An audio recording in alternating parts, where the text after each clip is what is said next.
tulnud vaenuliku meedia vastutöötamisest ja meeleavalduse kohta sõna levitamise kanalite kinnikeeramisest hoolimata.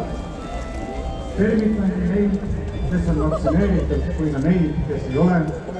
Kõik te olete siia ühtemoodi tere tulnud. Me kõik oleme siin, mitte vihtamisest millegi või kellegi vastu, vaid armastusest meile ühiselt kalli ideaali vastu. Armastusest vaba ja õiglase ühiskonna ideaali vastu. Kas mul on õigus? Ma ei kuule hästi? Vot see on vabaduse hääl. See on ülimalt oluline eristus ja olgu kohe rõhutatud ka see teine põhimõttelise tähtsusega eristus, et me ei ole siin vaktsineerimisvastased, vaid vaktsineerimisvabaduse pooldajad. Põhiseadusega kooskõlas olevaks. Selles osas on meile eeskujulikuks näiteks spordiklubi Sparta, mis keeldub allumast korraldustele lubada treeningutele oma tervise eest hoolitsema vaid inimesed, kes on lasknud endale süstida valitsuse poolt nõutud aineid. Selline vapper eeskuju väärib meie igakülgset toetust ja abi, mistõttu palun, et teeksime Sparta juhtidele nüüd ühe tõesti suure aplausi.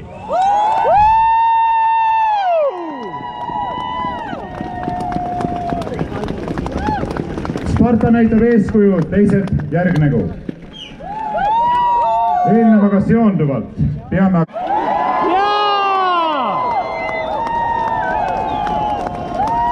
tänan teid südamest, et olete selle võitlusega liitunud. Aitäh teile!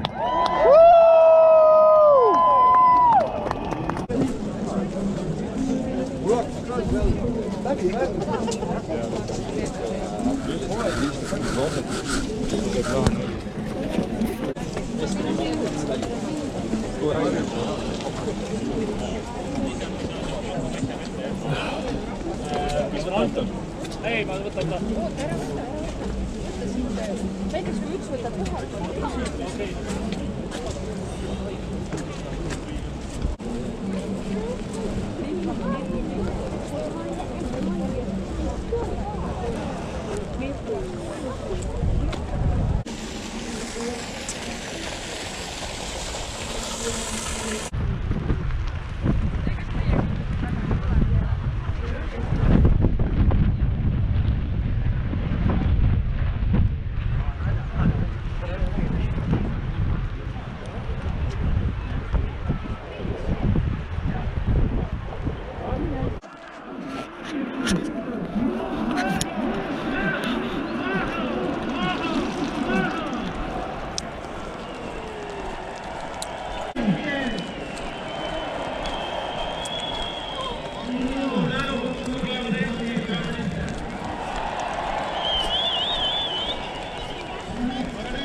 tuleb üks meine mees ja jagab oma sõnumit. Reservis olev kolonel leitnant Kristjan Moora, palun. Elagu vabadus! Elagu! Elagu! Elagu! Tänan!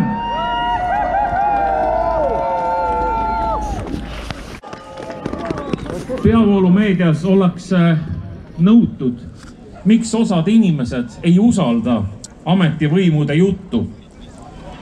Aga kas asi pole selles, et nad tajuvad, valitsus ei kohtle neid väärikate kodanikena, vaid rumala massina, kes tuleb allutada labasele propagandale, manipulatsioonile, suhtekorraldusele, kommunikatsioonile. Meile edastatakse pooltõdesid või koguni otsest valet.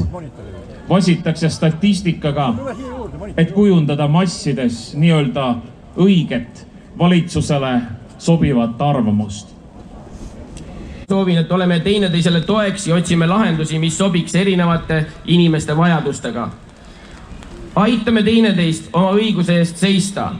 Õigusriigi, demokraatia ja vabaduse eest on tulnud alati võidelda ja seda tuleb hoida. Põhiseaduse ülemlikkus ei ole privileeg, mida valitsus osadele kodanikele oma äranägemise järgi võib võimaldada ja teised saab sellest ilma jätta. Estada sedasi, et mis tahes rakursi alt, et siin platsil oli justkui 200-300 inimest. Just nii, seda ei ole võimalik teha. Aitäh teile! Aga nüüd ma annan sõna portaali Telegram juhtidele Mariann Joonasele ja Hando Tõnumaale. Palun! Tere! Suur rõõm näha nii palju lamemaalasi ja Kremli agente! Ma loodan, et te olete oma tšekid sealt salajast gaasitoru pidi kätte saanud. Kas te olete tähele pannud, et mõnikord lugejakirja lugedes tundub seal olevat palju rohkem tõtt kui kõikides Delfi faktikontrolli artiklites kokku? Näiteks ükskord ilmus seal lugu Tanel Kiigest, kes olevat öelnud, et poliitikud ega ka ametnikud ei pea millegi eest vastutama, sest vastutama peabki ainult erasektor. Kui ettevõtja või tavaline inimene teeb väiksemagi vea, siis riigi kohustus on talle kraesse lennata sellise jõuga, et ta mäletaks seda elu lõpuni. Aga nali naljaks. Kas oleks aeg poliitikud lõpuks ometi selle jama eest vastutama panna? Koroonakriisi kahjud ulatuvad miljardi kanti. Seega, kas peaksid kõik sellesse panustajad, ministrid, Riigikogu liikmed, ametnikud ja nii edasi selle omast taskust kinni maksma? Peavad raisa. Ja kas äkki peaks neid karistama lisaks muule ka eluaegse riigiametis ja poliitikuna töötamise keeluga? Oot, Hando, äkki see on ikka liiga äärmuslik?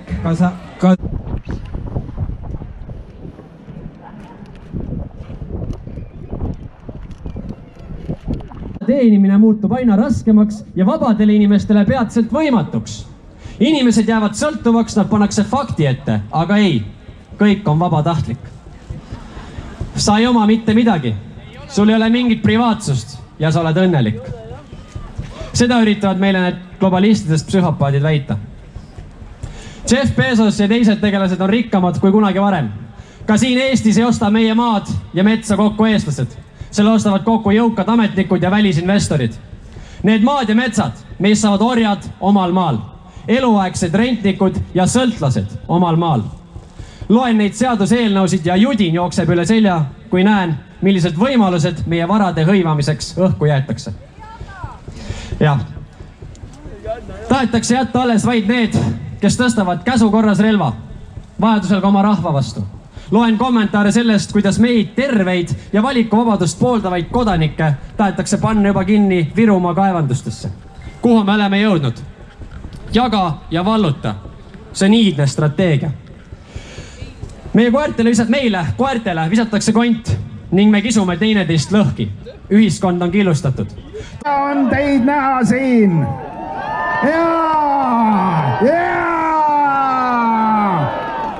Ma loodan, et te olete mässulised orjad ja kuulete kõiki neid üleskutseid, mis siin on juba esitatud ja veel esitatakse. Me hakkame vastu.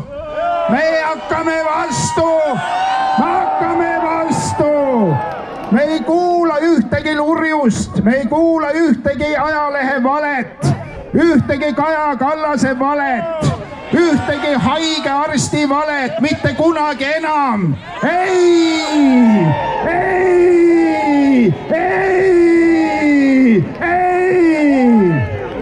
Ei, see kõik on tore. Mul on nii hea meel siin olla, teid on siin ikka hullult palju. See näitab, et kõik ei ole lambad. kõik ei ole lambad. Teil on inimese näod peas.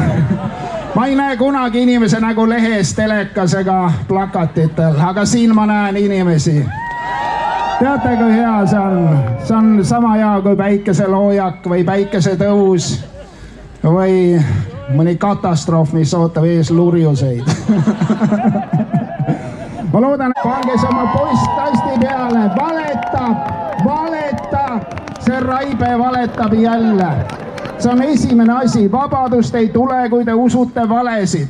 Mitte kunagi. Te ei saa kunagi vabaks, kui se usute reetureid ja lurjuseid. Ja neid on kõik kohad täis. No siin on vähem täna. Aga varsti on homme. See tuleb ka üle elada. Eesti rahvas on üle elanud, ma ei tea, mis asjad. Meil oli siin orduriik, siin oli Hansa mingisugused linnad, siin on olnud Rootsi, Poola, Saksa, Vene, Nõukogude Vene, veel mingisuguse Saksa, kes iganes maailma riigid ja impeeriumid on tulnud ja läinud. Kes on alles? Eesti rahvas on alles! Eesti rahvas on alles! Meie oleme alles ja me jääme alles! Ja kui veab, siis jääb ka Eesti kirjandus alles, et lugege vähemalt Juhan Liivi ja Tammsaaret ja sellega ma lõpetan, nii kuni olete niisked ja järgmine esineja niheleb närviliselt. Kontserdile ka, polegi käia saada.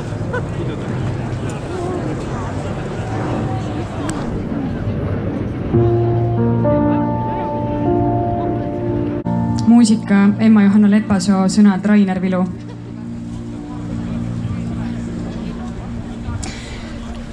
Ärge valetage meile, et see, mis juhtus eile, ongi sulatõsi, kuigi käsi peseb käsi, aga kujutage